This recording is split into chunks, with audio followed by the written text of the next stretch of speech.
Welcome, everyone, to RB1 Fantasy Football Podcast, part of the Fake Teams Podcast channel. I am the consummate professional, first ranking officer of the Terry McLaurin Stan Club, constant doubter of Alvin Kamara, and BFFs with the Oracle, your humble host, Pete Rogers, and I am joined by some of the guys today. We have the Duck Father, recovering Texans fan, foreteller of Devontae Parker's breakout and caster of the double reverse chutzpah, resident old man Clark Barnes, and fantasy football's premier internet doctor, loather of Adam Gase, sub-lieutenant of the SS Deshaun Jackson, and thinks your favorite team is run by donkeys, the ginger beard's growing back man, Nick Bodiford. Guys, how are we doing today? Doing great, Pete. Good, Pete. How are you? I am doing well, running on a little bit low sleep. It's been a little bit exciting here. The last 2 mornings, Bert woke up around 4 a.m. vomiting. So we've been taking care of that in our mornings, which has been a little sleep deprivation. Luckily, my parents are here to tell me that this is exactly what raising a child is like, and that we have to look forward to that as well. So just except if you fuck up with the kid, they'll remember it. Yes, that is like the fundamental difference that both Becca and I are terrified of. It's like with a dog, there's, it's basically like you can tell it no and do all these things and it'll be fine because they'll unconditionally love you forever. And it's like with a kid, you have to navigate this whole resentment in the teenage years and possibly further on. So what's going on with Bert? What happened? We don't know. We're not entirely sure. He's just been... I think it's so up at the cabin, he's just had a lot more free space to like roam. And so I think he's just getting into shit and eating it and doesn't understand that it upsets his stomach. So we've been very conscious of what he's been consuming outside and giving him more regular meals. We gave him breakfast and dinner, and now we're giving him a night snack because sometimes dogs throw up when they're hungry in the morning. It's still kind of unsure as exactly what the issue is, but hopefully tonight we will be able to sleep in and he won't wake us with a pile of vomit to clean up. So first, I thought you were going to say that he just has more things to do and he's so excited that he's throwing up. But which is also entirely possible. So George does the same thing. If his stomach's empty, he'll puke and it's yellow. So if it's yellow, that's bile, and that means that he needs food. So we give him snacks throughout the day because damn guy's going to puke and it's great. And so that's the morning. That's the morning. We freaked out a couple nights ago because the fact that the bile turned red, which was just supposed to be like kind of throat aggravation, said the vet. Anyways, Clark's giving us the sign that. And speaking of bile turning red, how about those Jets against the Bills this weekend? Welcome to RB1 Fantasy Dog Podcast. We've got a lot to get to this Tuesday show. We are going to talk waiver wire ads, and we are going to introduce a new segment we're going to do each week, the Panic Index, where we're going to talk about a player who maybe the general fantasy community is feeling a little bit worried about, and whether or not we are also worried about them, or maybe we are going to delay our worry. But of course, before we get into those things, we are going to start with the news. And as the news often becomes when the season begins and gets going, it's really just a rundown of injuries. Most notably, Marlon Mack is out for the season. He tore his Achilles as the Colts were beaten by the Jaguars in a little bit of an upset there. Obviously, and it's now come out that Jonathan Taylor will be the starter and will be stepping into that huge role. The chances are Jonathan Taylor is taken in your league if you didn't draft him. So there's nothing really to come there. But Nyheim Hines is likely available in your league and should be 100% added. He had a big game for the Colts when Mack was out. He scored 2 touchdowns, 1 on the ground, 1 through the air, and was their leading receiver with 8 catches. Clark, we've talked about Nyheim Hines plenty of times on this show. Are you buying into this Colts backfield now that it's a little bit evener without Mack? Yeah, I was all over Mack because he is fine. He is a totally fine running back playing for a really smart coach and a quarterback who loves to throw to the running backs. With Mack out, we saw all the things that we had hoped for Nyheim Hines for the past 2 years actually did them incredibly quick. He got the ball a ton, which is a little worrisome for someone that size, but you just ride it until there is an injury, or, you hope that he doesn't have one. But Hines is for real. He is extremely talented, and Phillip Rivers is going to throw him the ball. So if you are at all desperate for running back, absolutely go spend fab on Hines. This is not a fluke. And Taylor showed that he may be really good, but he is not ready for the full workload yet. So Hines is absolutely a thing. So I've never been a fan of Nyheim Hines because I just don't think he's very good. But Phillip Rivers, I was always a Jordan Wilkins guy back in the day. But I was wrong. Whoa! Well, I was wrong about Wilkins. Whoa! Nick Bodiford admitting a wrong? What is this? I was wrong about Wilkins, not about Hines. What I see from Hines, I mean, it's just when you have like the game's, I don't know, best check down. Right. Not like captain check down, like can't do other things, just guy who loves to pepper the running backs to targets. He's just going to make Hines work as a PPR back, so we should add him. But just a moment of lamenting Marlon Mack. Like, we absolutely loved him here, and in a lot of drafters used him as like a late round running back too, who went wide receiver heavy early. And what's it's just so tragic is he was like the unquestioned bell cow until he went out. Yeah, we were right. We were right. Yep. When we said don't draft Jonathan Taylor, we were right because it was Marlon Mack's backfield, and then his Achilles snapped. Taylor, I don't think he got his first touch until halfway through the second quarter, and what I did really like to see with Jonathan Taylor is he got 6 targets, which we've talked about. Like, he is he's a really bad pass catcher. But the point is, if you just get, it's very similar to Leonard Fournette last year. If you just get a ton of targets, you're going to catch some of them, and it's going to raise your floor or raise your ceiling. So, all right, if Rivers is just like, I don't care who's back there, I'm going to throw it to him, then I have ranked Taylor this week. He will be, I think, the RB12.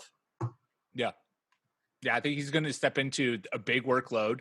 And we saw it, right. The passing game was something that he was involved in a little bit. And, for me personally, if you are looking to spend your fab somewhere this week, it is Nyheim Hines. I think he's the number one guy you should be going to get off waivers because of what we saw with Austin Eckler last year, where Phillip Rivers can't scramble out of the pocket. And so what he does is he just checks it down, and Nyheim Hines will be that guy. Moving on in the news, other injuries. The tight end position took a minor hit this week. Blake Jarwin out for the season with a torn ACL, and the Browns put David Njoku on IR. It's I think he's supposed to miss 3 weeks with a bruised MCL or a sprained MCL. So he will be back, but that's 2 tight ends who were expected to have some fantasy production and value this year who are now off the table. If you're looking to replace them, might I humbly suggest a little bit of Dallas Goedert, who led the Eagles in receptions, targets, and yards in the first game, and was the clear tight end 1 over Zach Ertz. And that relationship between the Eagles and Zach Ertz looks tenuous at best. And so who knows how long Zach Ertz might be on the Eagles anymore. And so getting a piece of Dallas Goedert right now, this will probably be your last chance to get him. So if you just got hit at the tight end position and you don't necessarily want to stream, Dallas Goedert would be my target. Yeah, and I think while we're mentioning tight end targets, I think O.J. Howard looked really good and looked to be more of the receiver tight end in 2 tight end sets because Gronk is really good at blocking. So that's no insult to him. He's probably Gronk a better receiver too. too. Not look like he could run that well. So yeah, so O.J. Howard got a lot of work. The Goddard in Philadelphia thing is tough. I don't know if we're going to do game by game, so I'm just going to try to work it in. Washington's front, there weren't a ton of things that I was surprised by. I watched all the games. Washington's front 7 is really good, and that dictated a lot of what the Eagles were able to do. So we may be seeing a bit of an anomaly with the tight ends being targeted so heavily because Carson Wentz had no time all day. Having said that, those 2 tight ends are probably their best all-around wide receivers. So it shouldn't swing wildly, but Washington was really impressive against, granted, a beat-up Eagles front. So I have to issue an apology to my significant other who I advised to drop Dallas Goedert 20 minutes before kickoff because I'm thinking through their offensive line and I'm like, wait a second. they're going to have to ask Goddard to block like all day long to negate the Washington. Yeah. That's why, right? Yeah, it's instead Carson Wentz took 8 sacks. Carson Wentz got rocked. Yeah, killed. It's okay. She has Chris Herndon, right? So that's two catches. The Jets. Did make the decision on her own, but I felt really bad being like, "Hey, just so you know, I think you should think about this. Here's a couple." This is why anytime Becca comes to me and she's like, "Look, help me set my lineup," and I'm just like, "No, I cannot do this because if it comes back to bite you, it will be my fault, and I will not take that blame." Yeah, I did. I gave her like a number of tight ends. It was like, go do your research and you decide which one of these you want to add. Dropping Goddard for Herndon. That's good. Yeah. All right. Anyway, moving on. Yeah, and also Jordan's not here, but pour a little bit out for Jordan's Blake Jarwin hype. Since that didn't even get Nick's Blake Jarwin hype. Everyone's Blake Jarwin hype, I guess. Everyone's Damn. Jarwin. Oh yeah, there it is. What's his name? The backup you should keep an eye on him because the Cowboys offense kind of depends on the tight end getting a few grabs. So if you're in a deeper league, forget his name. You can Google it. It's not Blake Bell, is it? That's who's on the depth chart, but I think they might be. It's so Nick Quick. I do think that's information. I will talk while you guys look that up. Okay. I do think that this is a really interesting conversation because I just get the impression that CeeDee Lamb is going to be the guy who kind of Dalton benefits. Schultz. There you go. I saw them trying to chuck targets at whoever the backup was, and it just didn't look like he was any good. So yeah, how are you guys handling that? If you had Jarwin, are you going after the next tight end, or hoping you can stash CeeDee Lamb and flex him? No, if you're, in my opinion, if you were going with Jarwin, you went hyper late on tight end, understanding that you were going to need to pick someone up in stream. If I was in like a 16-team league, I would keep an eye out for Schultz because the Cowboys just like to run with a tight end because of what it does, one for Dak, giving him a check down, and what it does for the running game. I think that the real offensive production is going to go, or hopefully will go, to CeeDee Lamb. Cowboys looked pretty good against the Rams. One of the things I was surprised with is I think that the Rams are back. Their defense looks really good. Aaron Donald absolutely wrecked that game against a decent Cowboys front line. So yeah, I think that's where the value is. I think Dak's going to have a little bit more time, and the Cowboys are going to look a little bit better when they're not playing against otherworldly defensive tackles. Yeah. If I were a Blake Jarwin manager, if I had him on my roster and he just got injured, I think I would just stream the tight end position. Lots of great options. Jack Doyle got a couple of targets. I do like me some Jack Doyle. All right, finally in the news, just a little checking in on some big name guys. George Kittle, I know, left Sunday's game for a little bit of time. It says that he now has a knee sprain, which will be something to monitor. It doesn't seem like it will keep him out of week 2, but that's certainly something to take note of, as the 49ers do need at least someone to catch the ball from Jimmy G. And then Michael Thomas had a high ankle sprain against the Buccaneers, which is, as our resident internet doctor will tell us, that's a hard thing for a wide receiver to play with for the rest of the year. Yeah, high ankle sprains can be up to like 6 weeks missed. He's being talked about as potentially even playing this week, and I think theoretically, from what I understand, theoretically he can. It doesn't mean he's going to be able to cut though. So I mean, Emmanuel Sanders might be a big time ad. Yeah. So if anyone was going to cut, I'm sorry. Yeah, if anyone was going to Thomas Byrne. Anquan Bolden play with a broken face and still perform, I think Michael Thomas is one of the people that would do that. But I think with the Saints getting a win and with their depth, if I'm coaching the Saints, I'm keeping Mike Thomas out until we are 2-2 or something horrible like that, because they should be playing for the long run. And so I don't know how much value that gives people that have Michael Thomas, but if I have a good play opposite of Michael Thomas, I might just go ahead and put him in this week, because why would you ask him to do so much when you're off to a 1-0 start? Especially with Alvin Kamara looking pretty silky smooth out there. Well, Nick mentioned Emmanuel Sanders too. I mean, a legitimate number one wide receiver who is just incredibly gifted. And then the Saints have Peyton was just feeling himself yesterday. He was having so much fun playing all these zany, wacky formations in place. That worked. And so, I mean, they got plenty of people to let Michael Thomas rest. Yeah, to your point, Clark, they only got to go knock down the Raiders. So I don't think that's a matchup where you're going to need to roll Thomas out there. Cool beans. Well, there you go for the news. And now we're going to get into our new segment that we're going to do every week on the Tuesday show, our Panic Index. And we will we'll find some amazing drop in post-production to put it here. But talking about player who we are feeling like didn't put up a really the stat line we expected them to in the past week, and whether or not we are terrified or we're going to help those who have them feel better about it. And I will start us off as someone who both rosters this player, and I made the mistake of doing it again. I did it last year. I'm doing it again because I just talked myself into it and I could not do it. I bought into the Browns offense again, you guys, with Odell Beckham. And he did not come through in week 1. He did have 10 targets, but only caught 3 of them for 22 yards. Now, the thing that scares me the most about this, because this panic index is real. I am high on the panic index.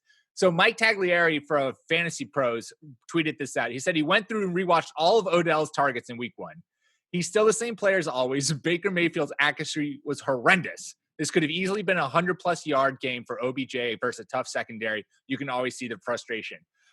This terrifies me. It terrifies me that Odell is going to be rendered useless by Baker Mayfield and the entire Browns ethos of just like sucking and being unable to achieve any kind of greatness. So I'm going to hold on to Odell for a little bit of time to see if things can remedy themselves in year 2. But shit, I feel like I'm going to I feel like I'm Groundhog Day all over again. And I'm going to have to trade Odell in like week 3 or week 4 to try to save face. Pete, I'm going to try and talk you off the ledge here. Thanks, the Clark. Browns played the Ravens, who are an incredibly good football team. We had a lot of divisional matchups this weekend, and so while there were some high-scoring games, I think a lot of teams ended up playing those knockdown, drag-out divisional matchups that always surprise the heck out of us during the middle of the season. So, yeah, things looked bad for the Browns. Jarvis Landry was getting all of the targets, but I think Jarvis Landry was getting all the targets because he was a good second option to a Browns team that was just getting killed. Now if the Browns go and lay an egg in week 2 again, well, then I'm not going to think it was just the Ravens. But I think the Ravens are really good, and they beat a mediocre Browns team. So don't jump just yet. That's true. The Browns are playing the Bengals next week. All right. So far, hold on, Pete. You stole my Mike Tagliere reference that I was going to try to turn your opinion around with, and now you're talking about their schedule. So I'm just going to have to get in here and it's got to find get in something here. To say. Yeah. Okay. So last week I have a share or 2 of Odell, and I benched him for Hollywood, and I felt really good about that. To Clark's point, the Ravens defense is just outstanding. They control the clock well on offense, rushing the football. The one thing I thought, okay, maybe Odell could get loose just with them losing free safety Earl Thomas to start the season. But that just wasn't the case. Their secondary is too strong. The Cincinnati Bengals is just a trash heap on defense. And another thing to consider is that they're implementing a new system on 2 weeks of practice. That's really difficult to do. They finally had some live fire practice against the Ravens. This is another divisional game coming up in week 2. I will be putting Odell right back in my lineup. After that, Washington now is kind of scary with their D-line, but the Browns, the thing they invested in after their idiot previous GM nuked their offensive line is their O-line. Like they boosted up their offensive line. I'm not afraid of Washington's secondary. After that, Dallas, that did not really look like a world-beating defense there. So I'm hopeful that what we have here is sort of a matchup-dependent wide receiver 2 who can have these huge boom weeks with his game-breaking speed. Thank you both. I appreciate what you've done for me. Clark, who you got for the Panic Index this week? So mine's a don't panic, and I hope this isn't too much of a softball, but DJ Shark, who I expect to finish the season as a top 12 wide receiver, even on a relatively pedestrian offense. He ended up getting a touchdown, but only had on the box sheet a couple of targets and a couple of catches.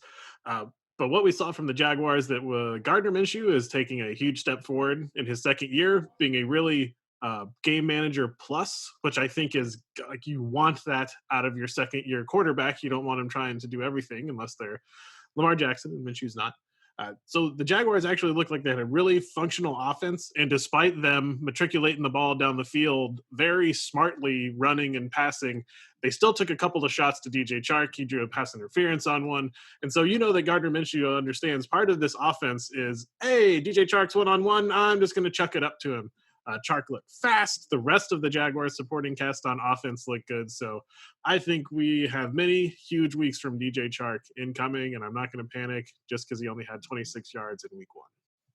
Yeah, I totally agree with that. I think the fact that Gardner Minshew came out and in his second year, looked comfortable, was moving the ball well, was 19 for 20, and for 173 yards and 3 touchdowns.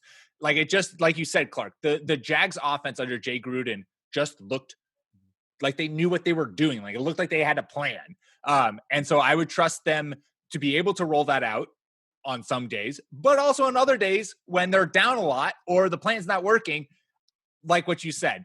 Oh, DJ Chark's one-on-one. Let's just bomb it to him. So as long as this offense is looking functioning and Gardner Minshew continues to look smart with the football, I have no worry in DJ Chark performing fantasy-wise moving forward. I feel similarly. I think it's noteworthy to point out that his, although he only had 25 yards, he also did post a touchdown, and he did so. It was from the line of scrimmage with the 6-yard line. So we like to see that when they're in the red zone, one of his primary reads is still Chark, and they hooked up. So yeah, what he finished 10, 11 points in fantasy. That's totally A-okay for where we drafted him.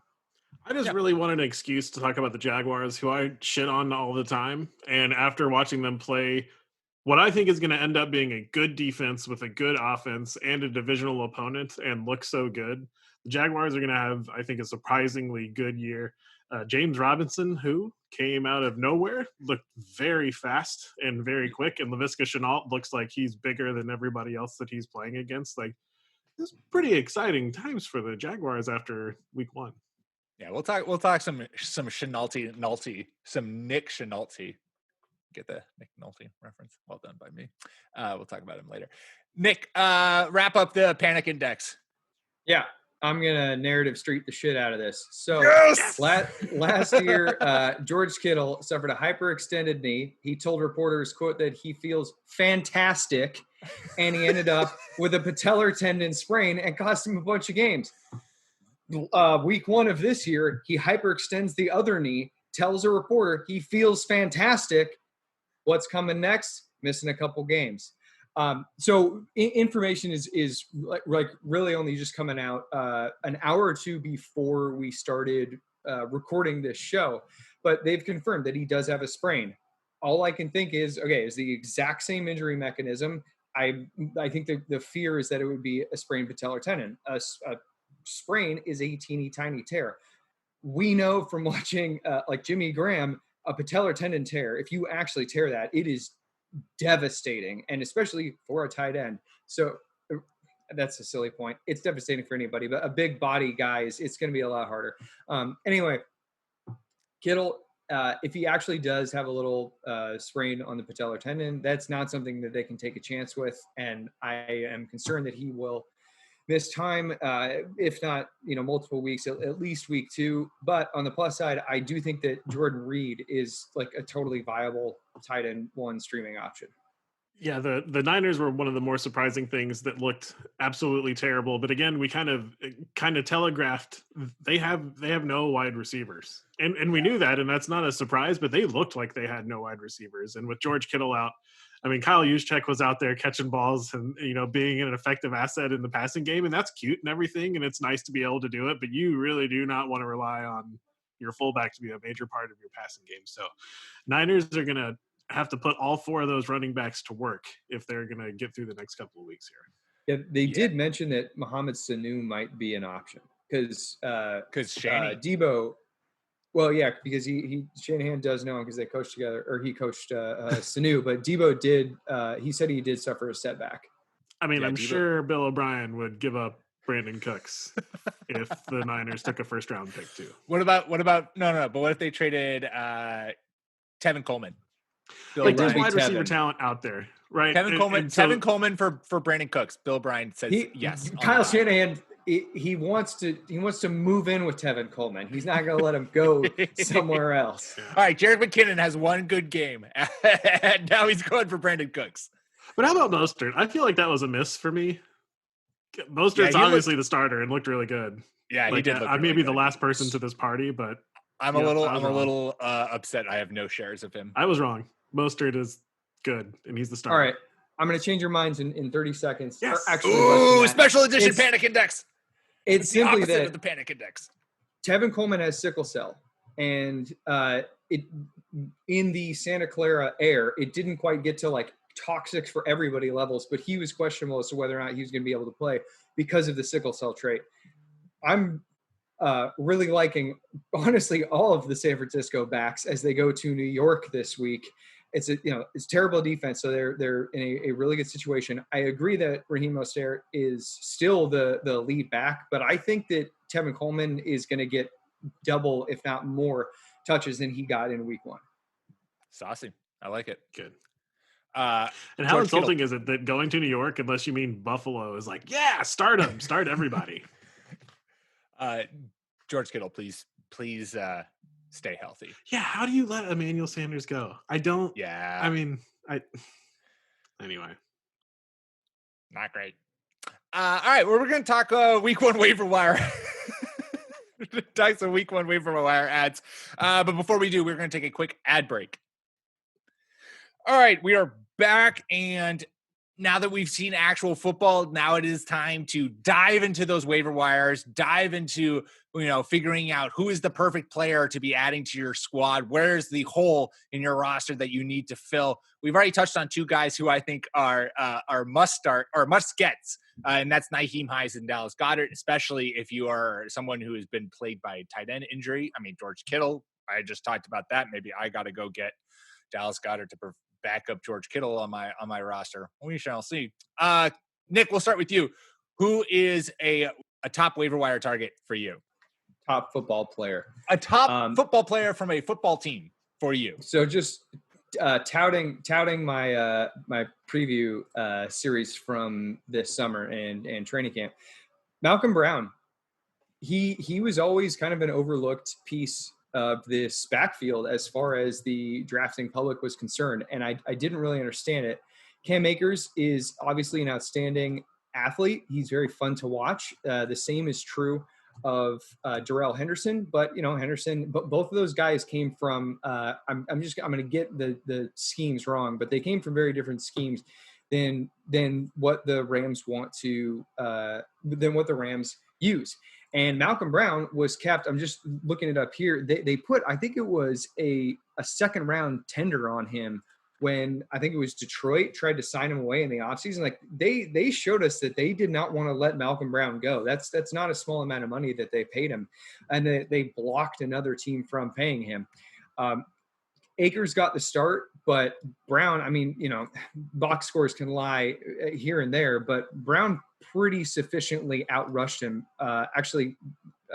doubled his rushing totals and added 3 catches for 31 yards in the passing game. So I do think that Cam Akers will be a threat to take over as the season progresses and Akers is able to adjust and learn the new scheme and all that. But for right now, I think in Yahoo leagues, Malcolm Brown is owned in like 25% of leagues or something. You got like an 18-touch running back in this guy, so he needs to be added. So, yeah, I liked what we saw out of Brown, even though I'm a huge Akers truther. I have some shares of Malcolm Brown because he was free. And why wouldn't you hedge, making a big swing like that? I like the note that you said, sometimes box scores lie. Box scores lie all the time. But Akers looked like a hesitant rookie, and Malcolm Brown looked like he just knew what he was doing out there. And he took full advantage of getting the touches and the hot hand approach. and looked really good against a Dallas team that I think is, they said this in the broadcast a million times, but I agree. They are set up to play against the pass more frequently, and the Rams offensive line looks like it's, again, decent. So Brown took full advantage. I think he's a great pickup, and until you see Akers wrest that start back from him, I think Malcolm Brown's going to – why wouldn't you let him keep doing it until he proves that he can't do it anymore? So. Right. And Sean McVay's offense, like Todd Gurley, who everyone is paranoid about his knees and loves the fact that he's injured and broken and can't walk anymore, scored 14 total touchdowns last year. So like Malcolm Brown, if he is that starting back for the Rams for the entire year or even for the next couple of weeks, like I would say that firmly puts him in RB2 territory with the potential of, having RB1 weeks from here to there. So if you can get that off waivers for free, 100% go do that. Clark, who are you looking to add off waivers this week? So I've got a couple. One that's kind of cheating. Devontae Parker went out with, I believe, a hamstring injury, and the Dolphins' offense was kind of cooking a la how Ryan Fitzpatrick cooked. And so Preston Williams is only owned in about 38% of Yahoo leagues. But for a little bit of a deeper cut, we've got Joshua Kelly from the Chargers, who looked really good with Justin Jackson out and behind Austin Eckler. I think that the Chargers are going to be very boring, and so there's going to be plenty of room for two running backs to make it. So if you think that Austin Eckler is a little bit too small, or if you think they're going to look for a thunder and lightning combination, Joshua Kelly looked really good against, granted, a very bad, and quote me on this, very bad for the entire season, Bengals squad. The same Bengals squad that's going to get Odell Beckham back on the racehorse. Yeah. 12% for Joshua Kelly, so deep cut. So what we kind of like really love about Kelly is fantasy football is a game of like 2-3 weeks at a time, and the next two games are against Kansas City and Carolina. Kansas City invites opposing offenses actively to run wants you them. to run on them. Yeah, so you can just run your way to a loss while they run up the scoreboard. Carolina, I mean, there's a reason. We should get into the Josh Jacobs stuff at some point here, but Carolina's defense is I have no shares of him. It is, well, again, we have to table this or else it's going to get hot and spicy. But Carolina Panthers, their defense is just terrible. They had to spend 7 picks on rookies. They spent all of their rookie draft picks on defensive players for a reason. Offenses are going to pulverize these guys all season long. So Josh Kelly, if we can get, use our week 1 waiver ad for like a flex / RB2 that we can just set for 2 weeks and forget about it, by all means, let's do that. Especially since we saw last year, like the Chargers offense can support, at least what we saw last year, can support 2 fantasy viable running backs. Austin Eckler obviously had a huge year last year, but when Melvin Gordon came back, he still scored, I think, like 10 touchdowns or 8 touchdowns. And so like if Joshua Kelly has locked up that second back gig, then by all means, I think that this offense certainly can support the 2. He's a game away from it. He's a game away from it. He looked really good, and he shouldn't have played yesterday because Justin Jackson was ahead of him. But if he comes out and does that again, he will be the number 2. I would like to quickly, though, Anthony Lynn. I know Anthony Lynn has addressed this already, but as an avid listener to the podcast, if you could not build your game plan around not giving your best offensive weapon the ball in space, that would be great. Let's just start targeting Austin Eckler a little bit more in the passing game. Let's give him at least more than a catch. Just throwing it out there, Anthony. Take my advice, whatever. Let's try to get Austin Eckler a little bit more involved in the passing game next week. It's going to be a tough year for the Chargers. That they had to count on country music star Randy Bullock missing a field goal at the end of the game to win. It's, oh boy. Also, hope they enjoy this one. Did you see Joe Burrow's face after that? That is the face of a man who's just realized how cursed the Bengals organization is and what his next 5 years are going to look like. Yeah. Welcome to the big leagues, Joe. All right. Randy Bullock, everyone. My waiver wire ad. Of Texans fame? Of Texans fame. Of Texans fame. I know who he is. Yeah. I mean, good for him. Like, yeah, whatever. I don't like to be mean. That was fun. That was fun. I went radio silent yesterday and then watched all the games on Game Pass, and so I could fast forward through all of the everything other than the football. It was majestic. Yeah, that's the way to watch. I feel like is just to be able to like have the little fast forward zoomy thing. Oh, look who's charging down the stairs. All right, He's coming in hot. Oh yeah, Bert doesn't go anywhere easily. He comes just careening down. We had to teach him because our apartment doesn't have stairs, so he didn't really know what stairs were or how to handle them until he came here. So now he just takes them head of steam. If he wipes out, he wipes out. But he does it looking good. All right, my waiver ad this week. We talked about Laviska Shenault obviously earlier in the podcast, but also way back in our AFC, what are they, South preview, where I used to talk about him as a potential sleeper. This offense, we said it before, it looks good. It looks like it's able to at least have a plan. And the thing that I liked the most about what we saw from it was the fact that Laviska Shenault was used in all of the different ways that we had spoken about. He had 2 carries for 10 yards and 3 catches for 37 yards and a touchdown. Obviously, those numbers aren't like mind-blowing, but the fact that he was seeing both work in the ground game and also as a receiver, like that is something that I am 100% here for. And I think that's what his niche is going to be in this Jaguars offense, is kind of like a gadgety player, as well as he could emerge. He has certainly the talent on the field to emerge as that number 2 wide receiver next to DJ Chark. Yeah, he looked like a wide receiver to me. He looked like a big guy. And I know that, like with DJ Chark, these yardage totals aren't big, but I think Minshew only had like 180 yards. Yep. It was a slow game. They ran the ball really effectively. And, if it wasn't for a couple of huge Phillip Rivers interceptions, they probably lose this game.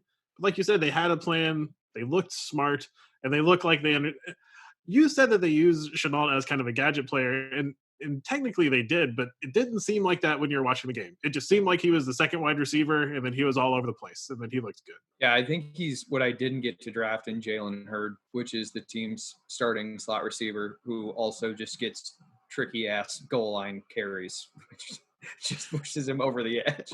Jay Gruden was scheming it up on the goal line yesterday. I got to give credit. That was JJ Grugru. That's his new nickname. That's what people in the know call him, JJ Grugru. We do not. 2 out of 3 people appear to not endorse this nickname. Nick is loving it. What do you mean? Nick is 100% here for JJ Grugru. Move on. This is dog puke. I have a boring waiver ad. Are we all? Yeah. This is gross, and I'm sorry. Okay. Frank Gore is going to get a lot of volume next. Frank Gore never fucking dies.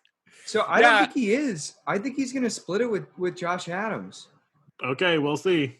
Okay. Talk about coaches wanting to live with running backs that they keep bringing along. I mean, no, and I prior to like Josh Adams out touching him, I would have thought the same thing. But now I don't know. Either way, we all hope that you did not listen to us, dear listeners, or that you listened to us, dear listeners, and did not touch Le'Veon Bell, no matter how far he fell. Yeah, Le'Veon Bell, who looked great running routes out of the backfield before he hurt his hamstring, and like the irony of ironies, tweeting "My hamstrings are fine," only to hurting your hamstring. Well, that's the thing. I don't even know if I can trust. Is Bell hurt? I think he is. Who knows anything?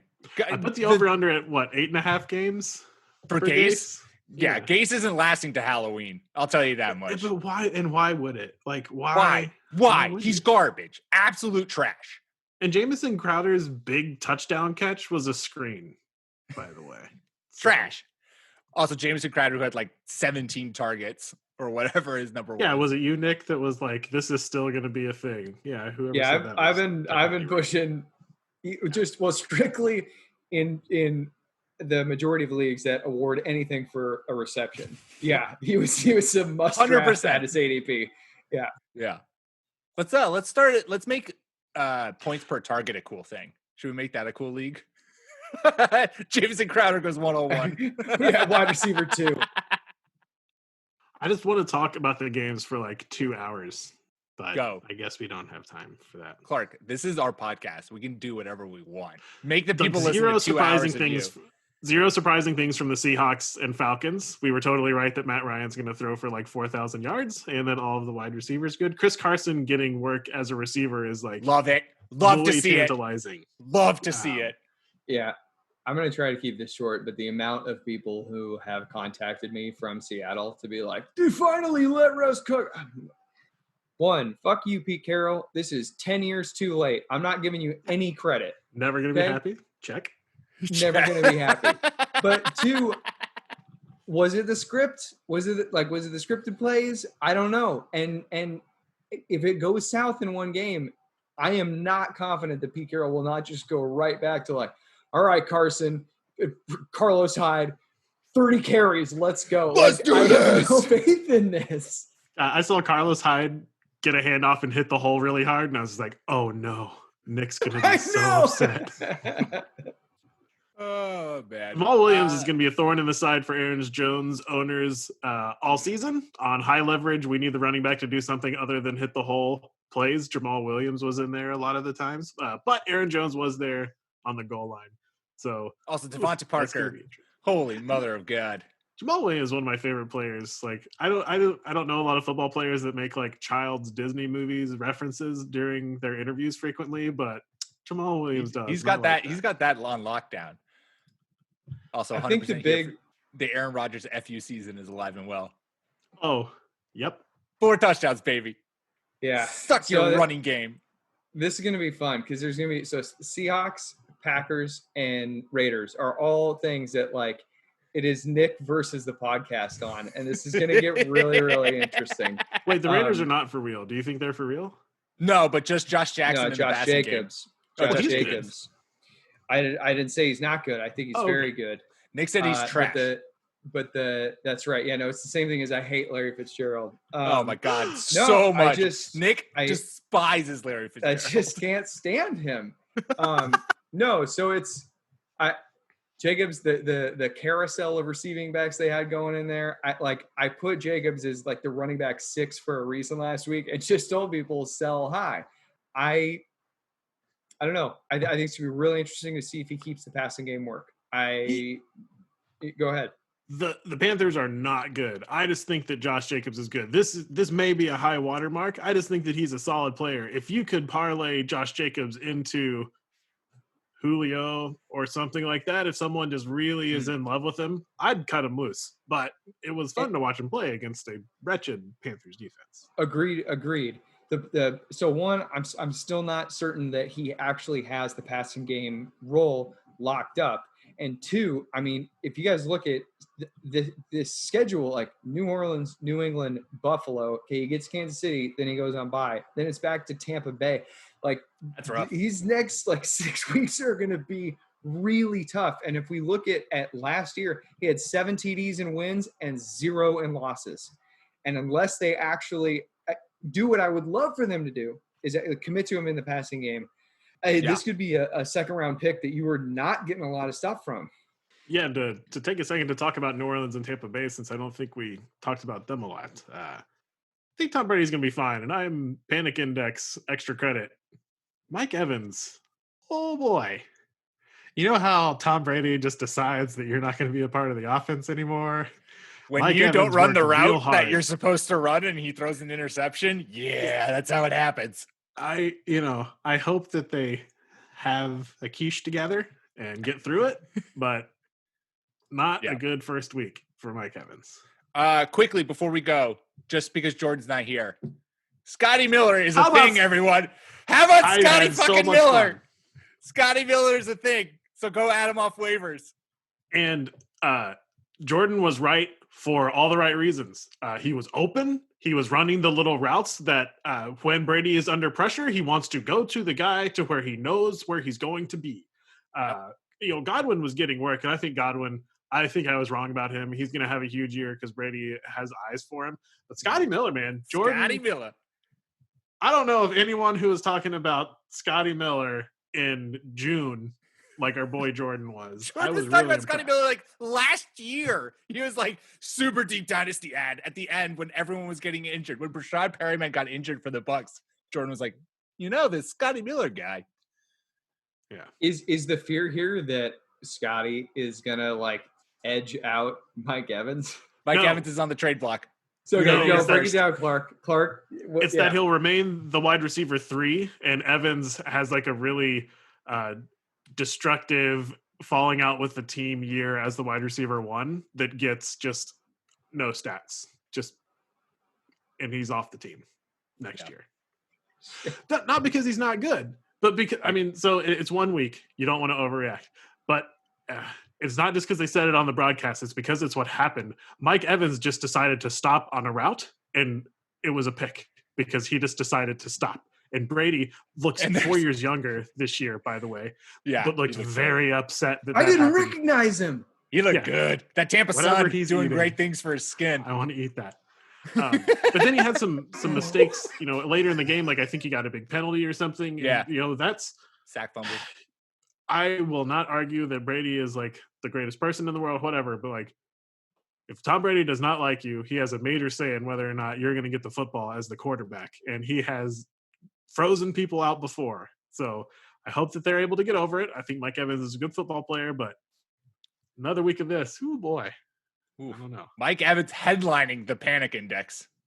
There's the lead. I like that's how to you keep get the it people positive, listening. But yeah, that's how you get the people clicking. Yeah. All right. Scott Well, that's Miller all we just looked quick, and he was just getting good passes, and he had a down the field shot too. So yeah, Scotty Miller.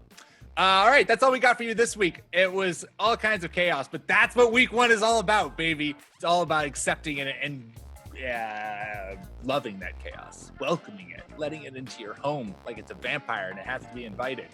Make sure you subscribe to the Fake Teams podcast wherever you get your podcasts, iTunes, Spotify, Stitcher. That is how you'll not only get us, but also our fantasy baseball and basketball podcasts. Make sure to follow us on Twitter at RB1 Podcast. We'd love to hear from you. Hit us up with any fantasy questions you got. We'd love to interact. You can follow myself at Pete M. Rogers. Follow Clark at NFL Clark. And Nick, you can follow at Ginger__Nick without a K. We will be back at you Thursday for starts and sits. Until then, peace.